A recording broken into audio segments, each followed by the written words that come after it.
Hey Dad, I have always wondered about the history behind the bank war.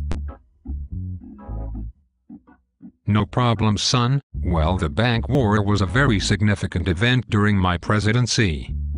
Okay, I am listening. Well, it all started in the early 1830s, when the National Bank possessed too much power and I wanted to destroy it. Question. Why did you want to destroy the bank? Well, as a Democrat, I am against a strong central government, which is exactly what the National Bank represented. On top of all that, I also had a business that failed due to bad investments in banks. Ultimately, I did not trust the system. I see. Well, what was your initial step in attempting to destroy the bank? The first thing I did was publicly announce that I will not renew the bank charter, which was due to expire in 1836.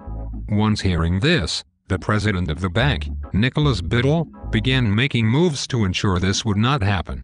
In particular, he befriended Daniel Webster and appointed him as the bank's legal counsel. Webster attracted many other politicians, including Henry Clay. Interesting. Now, with all the politicians surrounding him, what did Biddle do?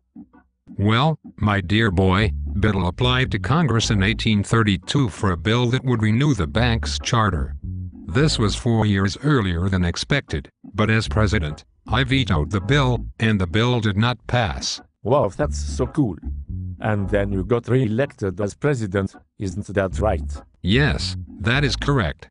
By then, I was more determined than ever to destroy the bank, and I knew that I could not do that until 1836, so I continued to weaken the bank by placing government funds into state banks, which I called pet banks.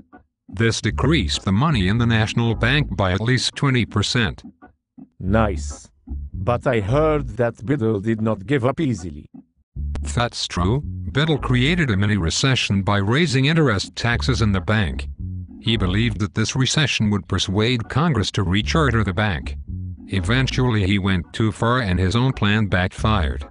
This lost Biddle his allies, but more importantly it ruined his chances to recharter the bank. Wow, how fascinating. If you ask me, I think Biddle sounds like a flipping mother sucker.